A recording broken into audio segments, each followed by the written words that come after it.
তুমি জান্নাতের মধ্যে চলে যাও।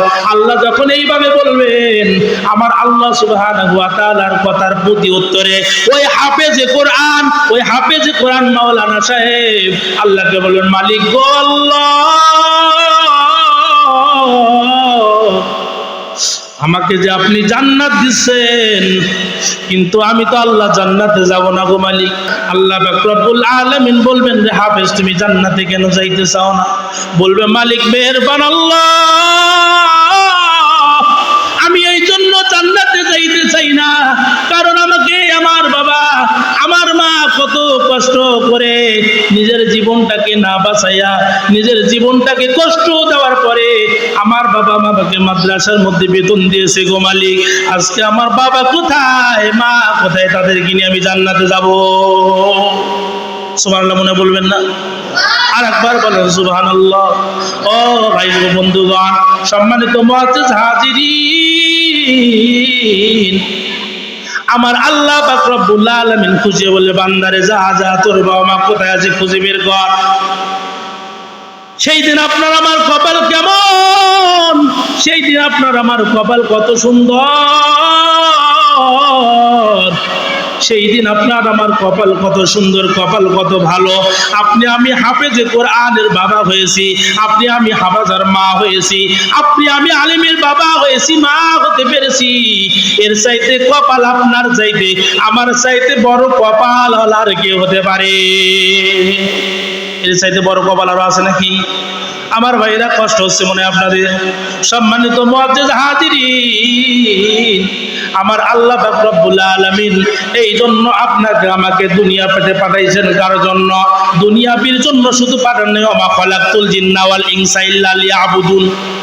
আল্লাহ পাক রব্বুল আলামিন আপনাকে আমাকে দুনিয়াতে পাঠাইছেন কিসের জন্য? ইবাদত করার জন্য। এই জন্য আমাদের ইবাদত করার দরকার আছে নাকি না? ও মুসলমান ইমানদার আল্লাহর গোলাম, আল্লাহর ইবাদতের পাশাপাশি আমাদেরকে দুনিয়ার কাজও করতে হবে।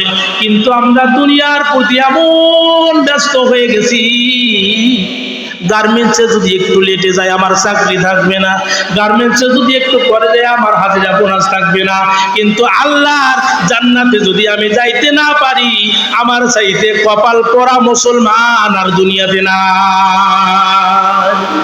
জোরে বলেন ঠিক কিনা? ও মুসলমান ইমানদার আল্লাহর গোলাম, এই জন্য গার্মেন্টসটা আমার জন্য বড় না, ফার্মেসটা আমার জন্য বড় না, দিনটা আমার জন্য বড় না, দুনিয়াটা আমার জন্য বড় না। আমার জন্য বড় হলো আল্লাহর আদেশ, আল্লাহর নিষেধ, হযরত মুহাম্মদুর রাসূলুল্লাহ সাল্লাল্লাহু আলাইহি সাল্লামের প্রতি আনুগত্য। এইটা যদি আমি মানতে না পারি, তাহলে আমার কপালটা পোড়া রে মুমিন, আমার কপালটা পোড়া।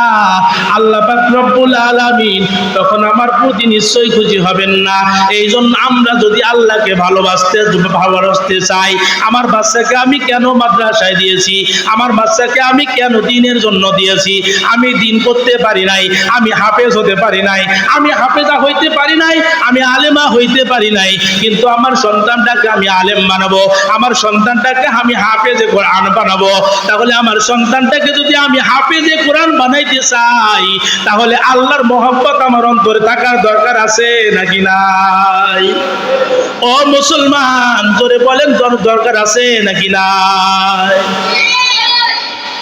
আল্লাহ পাক রব্বুল আলামিন বলেন, কুল ইন কুনতুম তুহিব্বুনাল্লাহ ফাত্তাবিউনি ইউহিব্বুকুমুল্লাহু ওয়া ইয়াগফির লাকুম যুনুবাকুম আল্লাহু গফুরুর রহিম। জোরে বলে আল্লাহু আকবার। আমার আল্লাহ তাআলা জানাইয়া দেন, কুল ইন কুনতুম তুহিব্বুনাল্লাহ, হে আমার নবী, হে আমার বন্ধু, হে আমার রাসূল, তুমি জানাইয়া দাও, কুল ইন কুনতুম তুহিব্বুনাল্লাহ, তোমরা যদি আল্লাহকে ভালোবাসতে চাও, তাহলে আমি নবীর অনুসরণ করো। কার অনুসরণ করতে হবে? কার অনুসরণ করতে হবে ভাই? তোমরা যদি আল্লাহকে ভালোবাসতে চাও আমি নবীর অনুসরণ করো, আমি নবীর অনুগত্য করো। তোমরা যদি কুল ইন কুনতুম তুহিব্বুনাল্লাহ, তোমরা যদি আল্লাহকে ভালোবাসতে চাও আমি নবীর অনুগত্য করো, অনুসরণ করো। ফাত্তাবিউনি ইউহিব্বুকুমুল্লাহু ওয়া ইয়াগফির লাকুম যুনুবাকুম, যদি তোমরা আমার অনুগত্য করো, অনুসরণ করো, আমার আল্লাহও তোমাদেরকে ভালোবাসবেন। ফাত্তাবিউনি ইউহিব্বুকুমুল্লাহু ওয়া ইয়াগফির লাকুম যুনুবাকুম ওয়াল্লাহু গফুরুর রহিম।